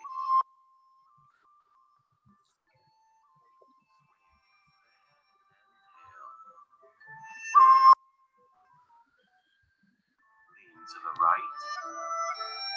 Turn to the left.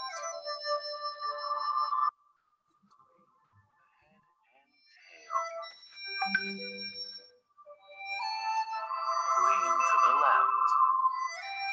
Turn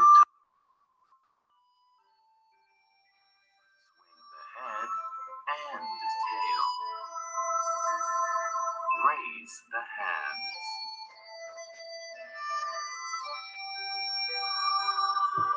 Touching the feet to strengthen the kidneys. Raise the arms. Press down. Spread the arms backward. Move and massage. Hold the feet.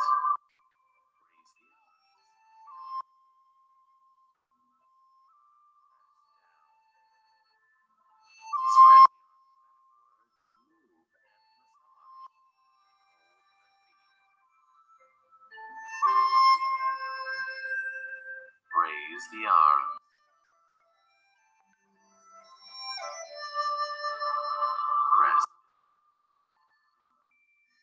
Spread the arms backward. Move and massage.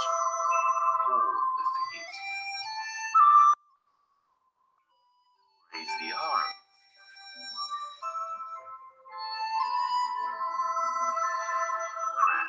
Press.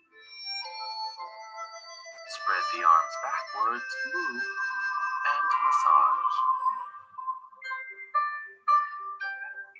Hold the feet. Raise the arms. Press down. Spread the arms backwards, move and massage. Hold the feet. Raise the arms. Press down. Spread the arms backwards, move and massage. Hold the feet. Raise the arms.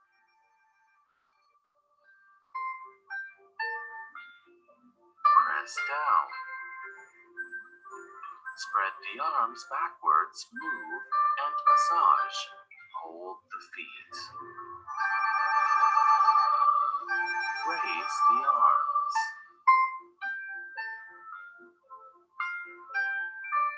Clenching the fists and making the eyes glare to enhance strength. Clench the fists. Thrust left fist and make the eyes glare. Grasp. Withdraw.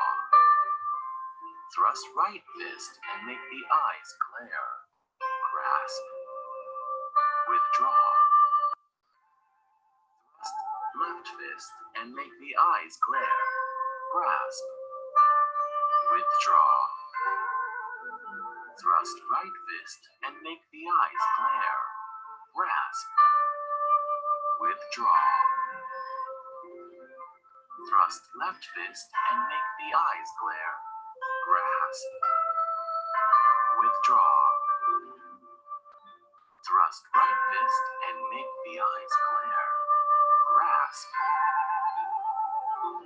Raising and lowering the heels to prevent disease. Raise the heels.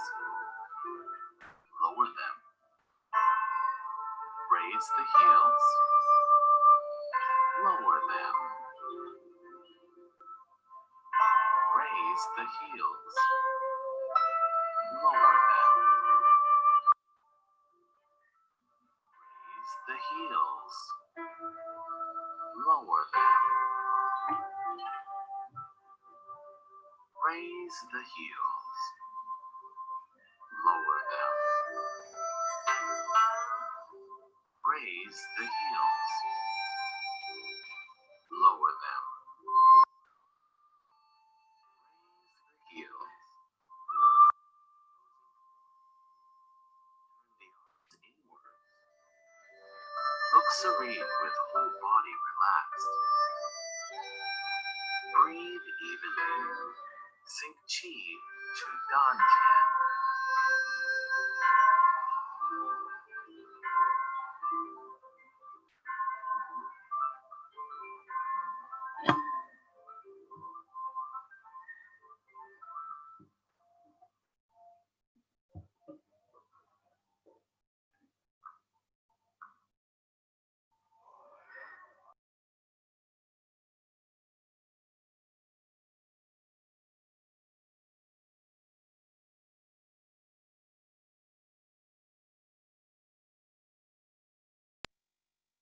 Ya. Oke, Pak Itu Henry. latihan Luar pakuan biasa juga. banget. Ikut latihan? Eh, saya ikut latihannya sambil duduk, Pak, tapi sudah berasa sepertinya semua apa ya?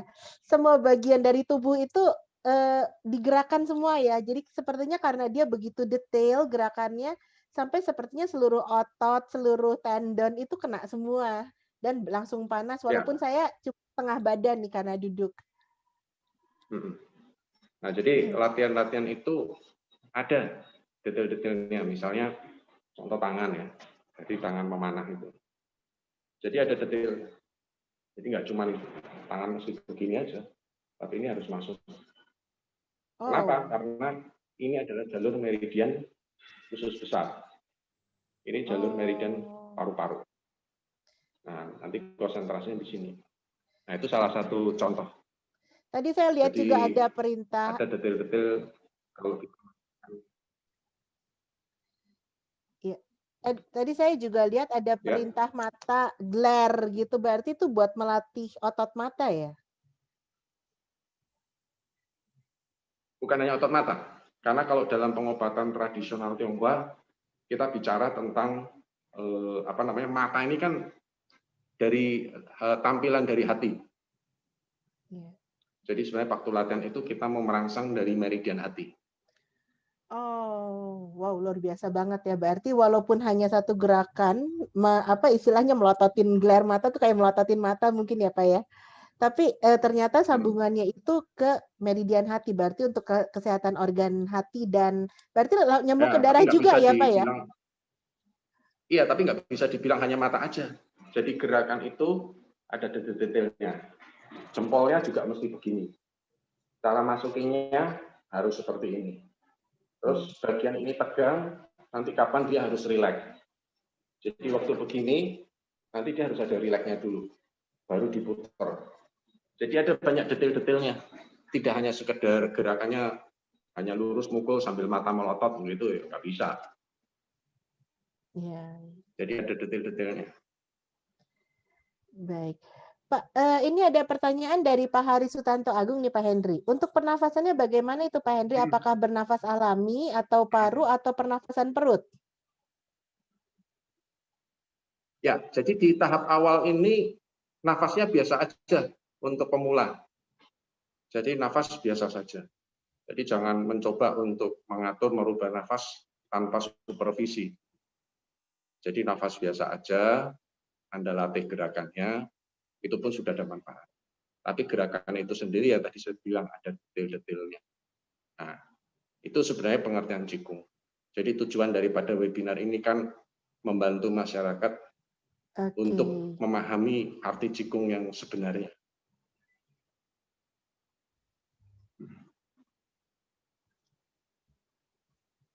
Ya, baik.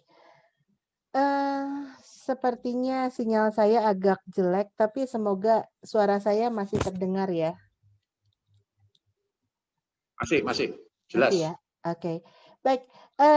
Bapak Ibu kalau masih mau berlatih dengan Pak Henry, ada kelas Pak Henry sekali lagi yang terdekat. Di hari Senin ini kita akan belajar Tai Chi. Silakan mendaftar ke saya, boleh langsung atau di rumah suara atau ke saya langsung. Nomor saya 081 661 9331. Saya ulangi ya sekali lagi 081 661 9331. Nanti saya type di chat. Oke, Sobat Sona, hari ini kita kebetulan mendapatkan kehormatan karena webinar kali ini kita diliput oleh Metro Sinwen. Bersama kita ini sudah ada Ibu Lilik Suci Cendrani. Nah, dari tadi nih Bu Lilik ini sepertinya sudah memantau teman-teman yang berlatih dan Bu Lilik ini kelihatannya tertarik untuk melakukan wawancara nih kalau nggak keberatan. Di sini ada yang dipilih, ada Ibu Senia Arwita dan Bapak Indrayana Yap. Ya, nanti mohon jangan meninggalkan Zoom channelnya karena Bapak Ibu nanti akan diwawancara oleh Bu Lilik. Tapi dari Bu Lilik sendiri mungkin boleh dibuka Bu videonya Bu. Oke, mungkin ada pertanyaan atau ada yang mau disampaikan Ibu di webinar Rumah Sona pada hari ini? Ya, mungkin boleh disampaikan kesannya mengikuti Qigong secara Zoom itu seperti apa? Mungkin tidak perlu repot-repot pergi ke tempat, keluar gitu. Cukup di rumah, buka Zoom, bisa saling mengikuti seperti itu. Itu aja sih mungkin.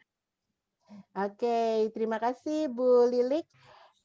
Baik Bapak Ibu Sobat Swana, sepertinya webinar Rumah Swana kita pada hari ini Bu Susi, harus saya ya, mau Pak Henry. nimbrung tambah informasi. Oke, silakan Pak Henry. Jadi nanti tanggal 12 September itu adalah hari istimewa karena itu adalah hari Qigong sedunia. Nah, jadi teman-teman 12 September. Wow. Oke, diundang untuk mengikuti dan meramaikan acara World Health Qigong Day tanggal 12 September.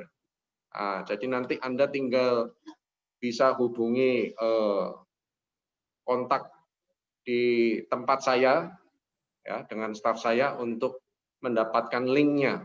Jadi nanti tanggal 12 September rame-rame ya. boleh Tidak nanti dipungut saya share. biaya, itu acara internasional. Baik, nanti Kenapa? saya share kontak infonya di grup Rumah Swana ya Pak Henry ya. Sip. Ya. Oke. Itu siap, nanti siap. 12 September jam 10. Jadi kita ada akan latihan bersama. Pelatihan bersama melalui Zoom juga mungkin ya Pak Henry? Ya, itu berlaku internasional. Wah, asiknya nih. Berlatih Rame-rame bersama kita teman-teman seluruh dunia.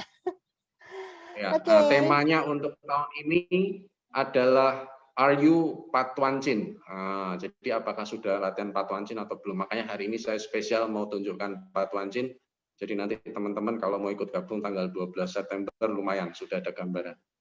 Oke, berarti teman-teman yang mau ikut tanggal 12 September silahkan nanti bisa mengunjungi YouTube channel dari Rumah Swana karena ini kita telah siarkan secara live streaming. Jadi Bapak Ibu tinggal mengulang untuk berlatih, silahkan dibuka saja YouTube-nya. Oke, terima kasih Sobat Swana semua, terima kasih Pak Henry. Tapi sekali lagi kepada Ibu Senia Arwita dan Bapak Indrayana Yap, mohon jangan meninggalkan Zoom room-nya dulu, ruang Zoom-nya dulu, karena Bapak Ibu telah dipilih khusus untuk diwawancara di Metro Sinlon. Baik, selamat sore Sobat Swana. Sampai jumpa lagi di webinar Rumah Swana minggu depan. Minggu depan kita akan membahas mengenai essential oil. So, jangan ketinggalan, tetap ada setiap hari Jumat jam 2 siang di Rumah Swana. Oke, selamat sore semua. Ya, selamat sore semuanya. Selamat sore. Sampai ketemu. Terima kasih. Silakan Pak Henry, mungkin nggak usah keluar dulu Pak, karena ini ada Bu Lili mau melanjutkan kepada ya, silakan.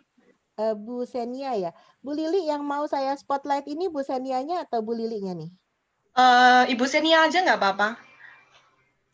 Tapi sepertinya Pak Indranya sudah nggak ada. Sudah lock out kayaknya. Sudah meninggalkan meeting Pak Indranya. Oke. Mungkin yang masih ada nih, ada siapa lagi nih? Ibu Elvianti mungkin ya tadi Ibu juga Elvianti ikut. Ya. Oke, Ibu Elvi kalau gitu jangan keluar ya Bu Elvi. Nanti mau diwawancara Metro Sinlon Bu Elvi, mohon izinnya. Baik, kita ke Bu Senia dulu ya. Bu Senia, silakan dibuka mic-nya, saya spotlight Ibu ya. Ya, halo. Okay. Ya, halo, selamat sore. Senang sekali hari ini bisa jumpa di webinar kali ini tentang Qigong. Tadi saya melihat bahwa Ibu Senia sangat, benar-benar itu Qigongnya itu seperti apa sih kesannya? Apa sudah sering mengikuti kelas seperti ini secara Zoom? Saya sih udah sering ikut kelas Pak Henry sebenarnya. Jadi ya mungkin sekalian latihan. Oke. Terus tadi sebelumnya apa memang pernah belajar Qigong? Iya pernah belajar Qigong. Saya belajar sama Pak Henry, salah satu muridnya dia. Oke, mungkin apa sih perbedaannya belajar secara Zoom, secara online sebenarnya sama yang tatap muka langsung? Sebenarnya kalau mau dibilang memang lebih enak pastinya tatap muka langsung karena detailnya kita bisa lihat lebih jelas, terus secara personal juga mungkin ada posisi badan yang salah bisa dikoreksi dengan tepat gitu. Tapi Zoom ini juga sangat membantu sekali karena sekarang kan kita susah untuk keluar-keluar ya. Jadi kalaupun tidak ada latihan sama sekali itu juga nggak baik juga kan untuk kesehatan juga, apalagi yang sudah terbiasa dengan olahraga ini. Jadi Cikung, saya sih bersyukur banget sih ada online Cikung.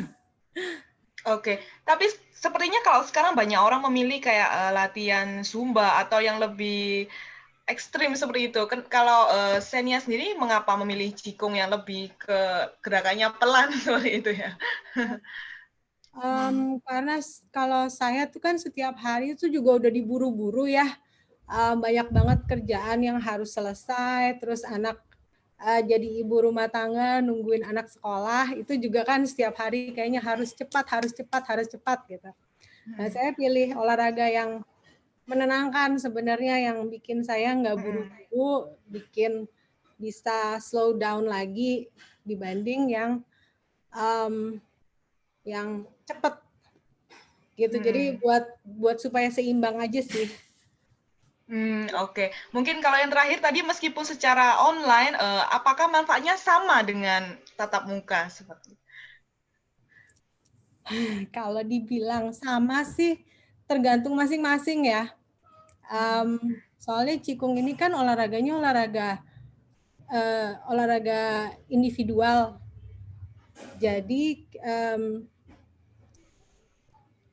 gimana kita latihannya sih, sesering apakah atau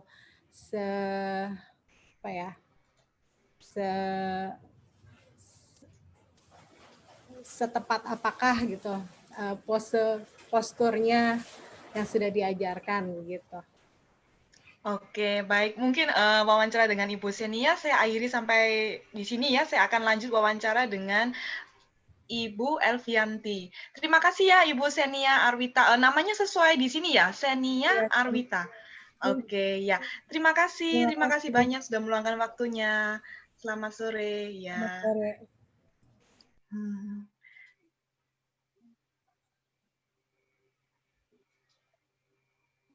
Oke, baik. Ya. Selamat sore Ibu Elvianti. Selamat sore. Ya, tadi bagaimana rasanya setelah ikut Qigong secara online? Badan terasa segar? Lumayan keringetan gitu ya. Karena memang ini sesuatu yang baru bagi saya, mungkin gerakan-gerakannya juga saya masih agak bingung dan belum terlalu tahu detailnya gitu ya. Tapi saya sudah merasakan dengan yang sebentar tadi itu udah cukup membuat saya keringetan gitu. Oke. Kalau boleh tahu Ibu Elvianti sendiri mengapa mengikuti webinar kali ini? Atau memang sebelumnya sudah sering ikut? Sebenarnya ini baru pertama kali. Dulu bapak saya suka latihan Qigong dengan video, dan saya kalau lihat bapak saya latihan itu saya tertarik karena gerakannya sebenarnya kayak bukan gerakan yang kuat, tapi ternyata sangat berkeringat gitu. Nah, dan sekarang juga saya memang lagi mencari olahraga yang juga bisa untuk healing gitu, untuk meningkatkan imunitas. Meningkatkan imunitas, oke. Terus kalau manfaatnya sendiri, apakah Ibu Elvianti sebelumnya pernah mengikuti Qigong yang langsung tatap muka seperti itu? Apa bedanya dengan? Oh, belum. Belum pernah. Ini baru pertama kali mengikuti online juga. Oke, berarti Ibu Elvianti merasakan manfaat kalau secara online juga bisa mengikuti Qigong gitu ya, secara gratis pula. Iya, bisa melihat, bisa mengikuti, tapi memang ada bagian-bagian yang mungkin nanti perlu belajar lagi detail gerakannya itu. Oke, ya. Mungkin sekian, terima kasih banyak ya Ibu Elvianti. Terima kasih banyak dari Rumah Swarna ya. Iya, terima kasih. Baik. Oke, mungkin ya, terima kasih saya Bu boleh Elvianti. Boleh wawancara Pak Henry sebentar? Nah, silakan. Ya. Oke, spotlightnya saya kirim ke Pak Henry. Oke. Ya. Sebentar, tunggu. Ya, Pak Henry, selamat sore. Lama tidak jumpa. Ya, sore. Biasanya ketemu Hari ini offline, udah ada sekarang cek online. nadi ya, nggak bisa. Nah, emang kan nggak bisa. Masa mau cek nadi virtual? Nah, mana tangannya? Iya.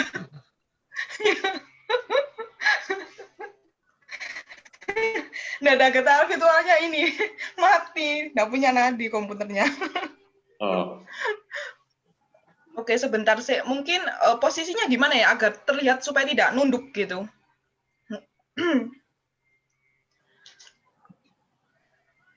Ini sepertinya di Mungkin, meja ya komputernya. Ya dinaikkan Pak, ini komputernya Pak, mungkin diganjel buku Iya. atau apa gitu Pak.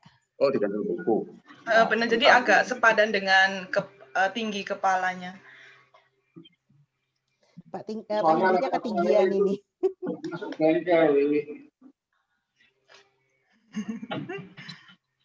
Nah. Jadi masuk bengkel, terpaksa pakai tab. Ini lumayan. Ini ya lumayan ini. Sebentar ya. Saya mesti ngelihat begini ya. Apa bisa tinggi lagi ya? Sedikit. Nah, jadi ini apa kayak nunduk gitu.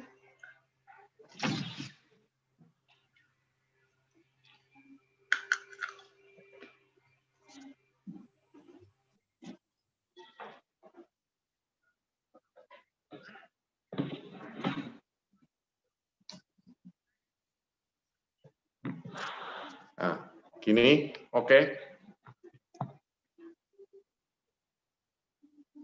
Boleh.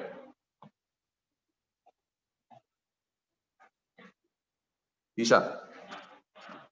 Oh ya, ya jauh lebih bagus yang ini. Itu yang di belakang face shield-nya memang mau dikeliatin atau boleh diarahkan ke poster atau ke sini ya, ke arah poster. Ya, agak bersih, boleh.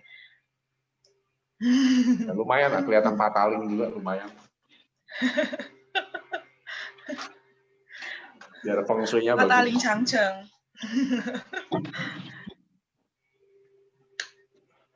Gimana, Pie? Ya, ini boleh. Ngadepnya begini atau begini? Masalah. Ya, boleh ngadep yang nggak usah melihat kamera nggak apa-apa. Yang tadi ini yang biasa aja ya, begini ya. Benar. Oke. Ya, gimana? Oke, sorry, tapi agak kurang center karena ini porsi kanan dan kiri kurang. Ya, benar. Oke, cukup. Sip. Ya. Sip. Oke. Ya, Pak Henry mungkin tadi kan sudah dijelaskan panjang lebar ya, ada sejarah, jenis dan macam-macam, tapi saya tertarik ke itu manfaat dari Qigong sendiri. Manfaat ya, manfaat banyak sekali ya, manfaat banyak sekali. Jadi kan prinsip kalau di dalam Chinese medicine ya, pengobatan tradisional Tionghoa itu kan prinsipnya adalah kondisi sakit itu adalah satu ketidakseimbangan ya kan. Nah, ketidakseimbangan apa yang paling mendasar realistisnya adalah jalannya energi itu terhambat atau jalannya peredaran darah terhambat karena darah kan juga dia bisa mengalir karena ada dorongan qi atau energi. Nah, jadi Qigong itu adalah salah satu cara untuk memperoleh keseimbangan tersebut selain akupuntur, Duina, Anmo, lalu kemudian herbal dan juga ada kan metode kerok dan kerokan sama bekam. Nah, Qigong itu adalah metode paling awal yang kalau bahasa kunonya kan Taoyin seperti yang tadi saya bilang. Jadi menarik dan meregangkan yang tujuannya adalah untuk merangsang meridian-meridian akupuntur. Ya, manfaat utamanya tentunya adalah dicapai kesehatan. Dan Qigong itu masuk ke kategori preventif sebenarnya. Jadi makanya sebenarnya latihan Qigong kalau di dalam pengobatan tradisional itu merupakan ujung tombak paling awal di dalam kesehatan. Oke, jadi dia masuk ke aspek preventif ya. Jadi kalau dibilang bahwa saat COVID di Wuhan, mereka diajari Qigong itu lebih ke arah preventif. Berarti orang yang belum terinfeksi COVID seperti itu? Nah, sebenarnya kalaupun sudah terinfeksi pun makanya kan di rumah sakit mereka lakukan. Tetapi yang paling pokok justru juga kepada tenaga kesehatannya sendiri. Seperti yang kita tahu kan tenaga kesehatan banyak yang berjatuhan juga kan karena mereka hampir tiap hari 24 jam mereka membantu ke pasien-pasien di sana yang terkena COVID kan. Jadi makanya olahraga Qigong itu merupakan salah satu olahraga yang membantu mereka supaya mereka mempunyai energi daya tahan tubuh itu tetap dalam kondisi yang intake atau prima. Oke, jadi manfaatnya banyak sekali untuk ini ya, kesehatan. Tapi tadi Pak Henry juga sempat mengatakan bahwa juga dapat meningkatkan vitalitas. Kalau Pak Henry sendiri setiap hari 12 menit ya melakukan Qigong. Ya, itu meningkatkan vitalitas. Lalu kemudian tentunya kalau untuk terutama pada lansia ini juga ada manfaat. Makanya tidak mengherankan kalau lansia juga banyak yang latihan Qigong karena olahraganya sebenarnya termasuk ringan, tetapi ternyata itu cukup melatih fisik. Sampai tadi kan ada yang cerita bahwa sampai keringetan kan.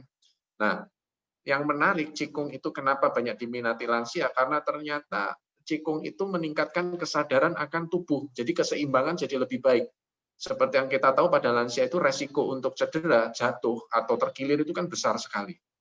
Nah, Qigong itu ternyata membantu untuk mereka mempunyai kesadaran akan tubuh dan gerak, sehingga resiko untuk jatuh, cedera itu dapat dikurangi.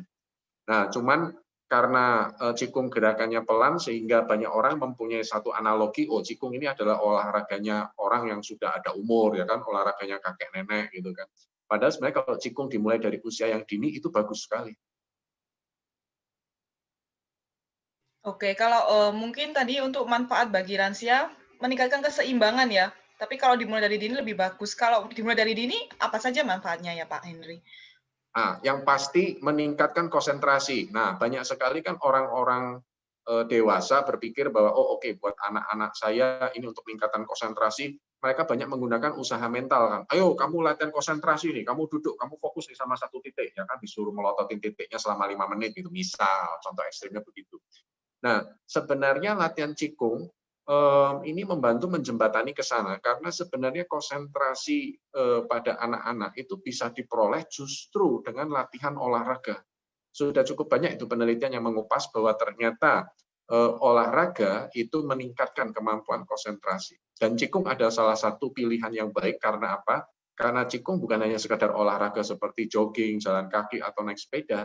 Di sini juga diletakkan latihan konsentrasi pada titik-titik akupuntur tertentu. Jadi tidak mengherankan pada latihan Qigong kita tidak hanya memperoleh latihan fisik, tetapi juga jalannya energi yang distimulasi dengan menggunakan konsentrasi itu dapat diperoleh. Jadi tidak harus dengan pijatan atau dengan akupuntur.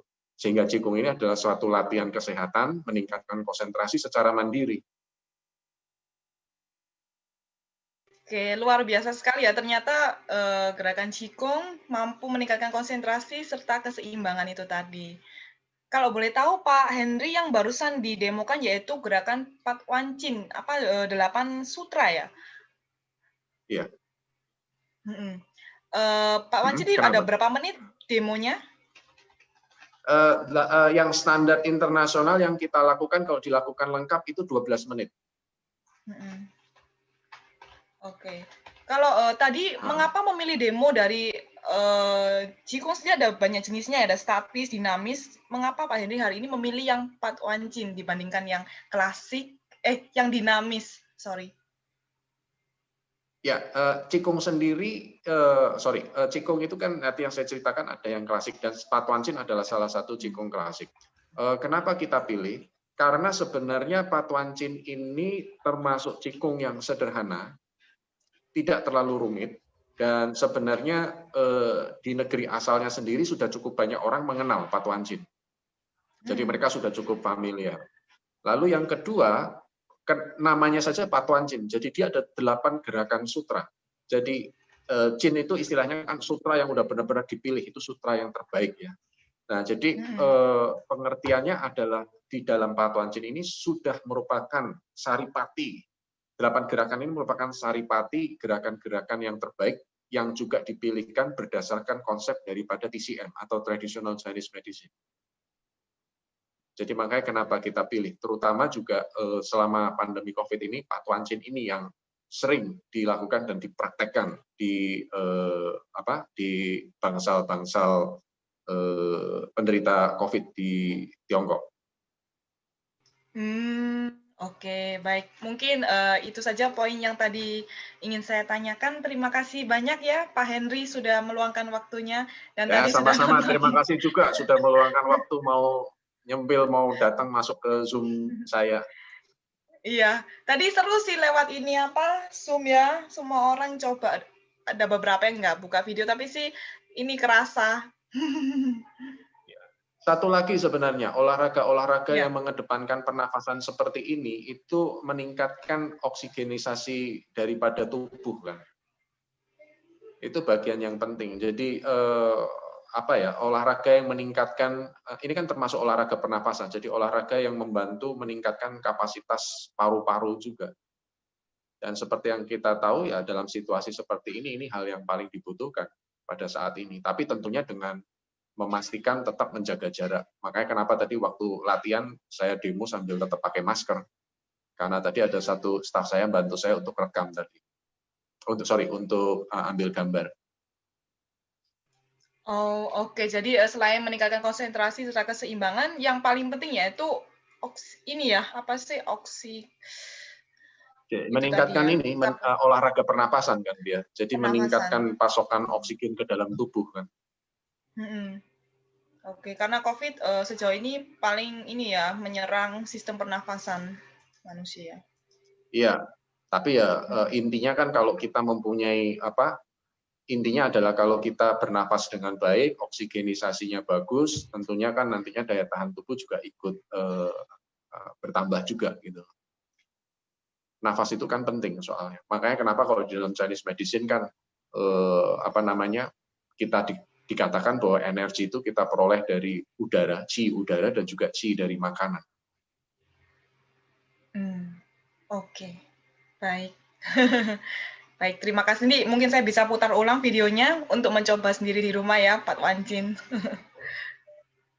Ya, tanggal 12 ikut aja lagi, nggak apa-apa. Tanggal 12 kita bikin event lagi, itu event internasional soalnya.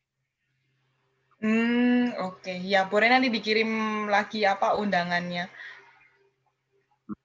Tanggal 12 itu nanti dari internasional kita berencana akan menggunakan seragam lokal. Jadi nanti saya rencana akan pakai pakaian tradisional Indonesia. Lagunya juga pakai lagu Indonesia, lagu budaya Indonesia.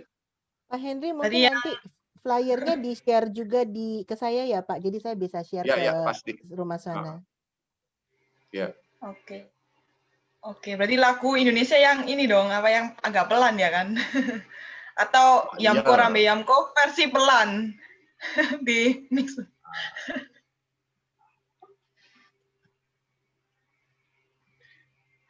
Oke, baik. Terima kasih ya Pak Henry atas waktunya, serta Ibu Susi. Terima kasih sudah tadi diizinkan untuk record dan ikut dalam acara kali ini.